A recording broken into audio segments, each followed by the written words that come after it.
Okay, so this is game 2. So this is an interesting map. Let's talk about the map before we get into. And you can hear me in the casting. I'm going to talk about the map, just like I'm actually going to bring it up right now. But this map, you can, kind of like in Heroes of the Storm, there are these creeps you can kill, but when you kill the creep, it spawns a catapult that will push their side of the map, which is really interesting. There's a lot of stuff they could do in RTS games that people haven't really messed around with yet. The red ones there, you can see a siege camp on either side, and if you go ahead and creep these camps, it basically unlocks a catapult, which is going to move towards your opponent. You can't control it. You can mess with its AI a little bit, slow it down, things like that. But it will go for a push. So that's a camp. But ideas like this are kind of cool. Like the idea that you take out a location and maybe that spawns a unit. I mean, there's a lot of stuff you can do with the creeps. By the way, the game doesn't seem to be too creep-centered, at least in this iteration that we casted here. Like, you can take them or leave them. Whereas, Warcraft 3, I mean, the whole game was getting a hero unit. And then, finding the best routes to creep and kill stuff and, trying to see what items you can get and what strategies you can concoct with those items. He's using his scout to try to maybe steal that creep kill, put some damage onto the brute. And so this dog unit, to take a lot more damage from the creep as well. So this unit has an ability that I think it's X. I'm not sure what button it is on the keyboard, but you hit it and its vision boosts for out, which is interesting. By the way, this moment right here, see this? This was really, I'm actually going to go back. Let me see if I can highlight this just one more time. This shows that you can basically click past them and then attack to actually scoop up extra hits. That's a sign of very good, that the engine's very good. You know what I mean? And it rewards micro and more APM you put into it. You like the sand map better than the forest map? Yeah, I do like the color a little bit more here. There was so much purple and dark blue and gray in StarCraft 2. I do welcome the more colorfulness of the game. It's funny, one of the reasons why you don't see snow maps in StarCraft 1, because that is a tile set, right? Or you rarely see it, is that it's too hard to see if buildings are warping in on the snow if you're playing against Protoss. Just slowing things down by a few seconds can start to really stack up over time.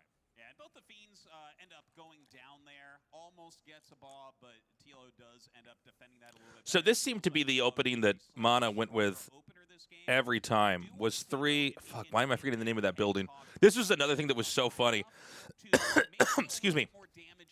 When we first casted GSL on day 1, I remember Artosis calling Stalkers Dragoons and not really thinking much of it, right? Like, and then the internet lost their mind. It was, people were going crazy. It's not a Dragoon, it's a Stalker.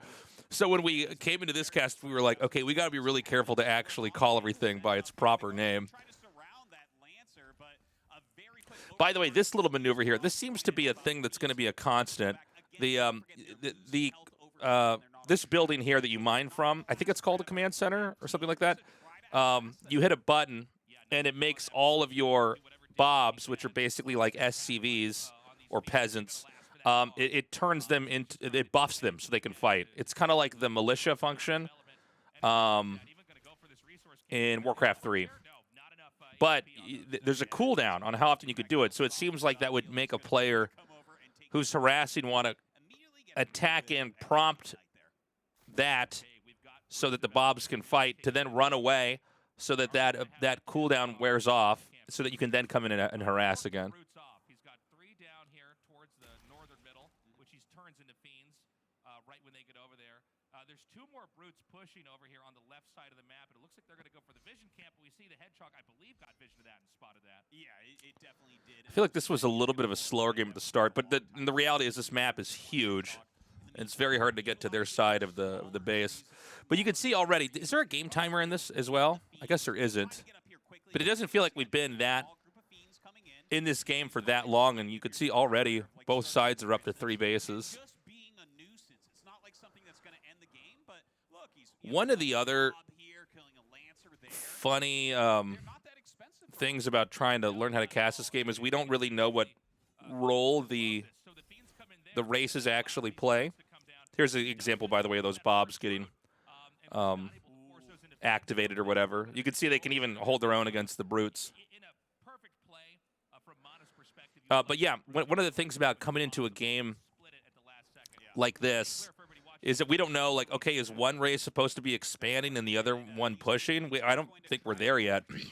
In fact, even in the early days of StarCraft 1 and 2, that wasn't entirely clear. Like, now it's pretty laid bare.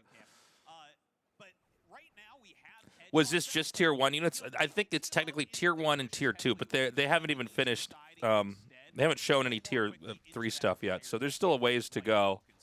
I think you're probably right, Artosis. I mean, just having a couple of those hedgehogs out can create the illusion of that situation, mirroring what we saw there in Game 1. But you're right, he's changing his tech pretty quickly behind this.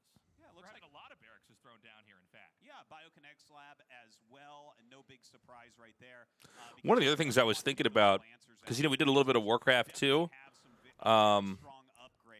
is, you know, how big or small should a map be in a given RTS game? Looking back at the Warcraft 2 games that we were following, dude, the maps are so big. It's actually crazy. It's been a much more quiet game than the last. Like, probably, well, I don't know. I'd have to ask somebody who's actually good at competitive. It almost seems like too big. But here, like, is this map too big for the game, or should it actually be bigger? I don't know. So this is the siege camp. I even kind of like the design of this camp layout. You can see that TLO can kind of spy on it with the Lancers coming by and the Hedgehogs as well. So he's going to try to do a push, but it looks like TLO is going for a counterattack right now. So if TLO is By the way, when this thing spawns, one thing you can do if you want, because you can't control the catapult. That's it right there. But you can right-click on it and surround it, and it can't move.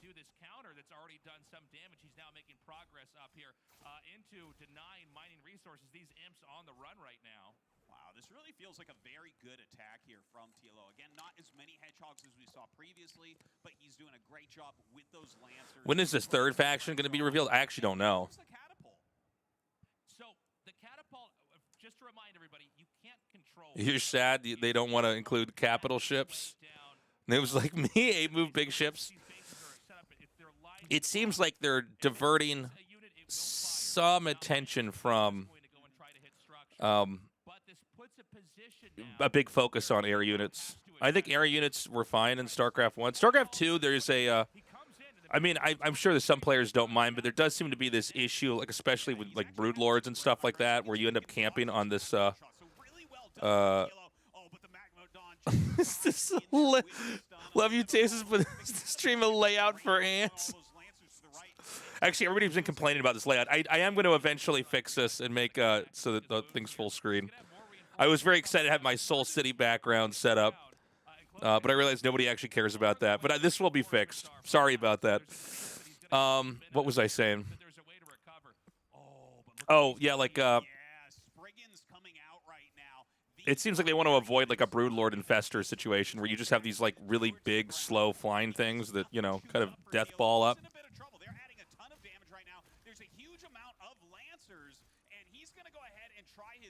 Push back through all this, but he needs some anti-air for those Spriggans as well. He's doing some damage, but that catapult's still here. These shots really hard to tell the units apart, but yeah, I think they're going to fix that.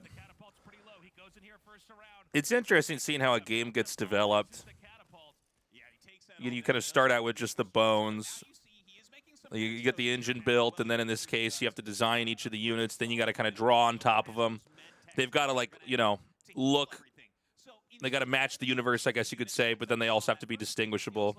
But yeah, stuff like that I think can just be fixed. More of a bio composition, like you can almost think of it like a marine medic Zella, right? We have the med techs for the healing. They also deal a little bit of damage. We have the exos as that ranged attack, as that anti-air, and of course the Lancers. What do I think about the unit images not being animated?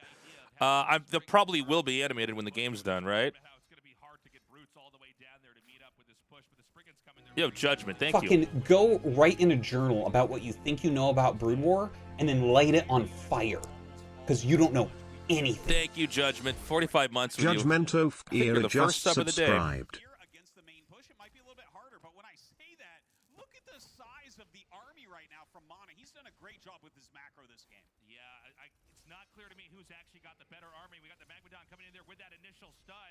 TLO beginning to kite back over here.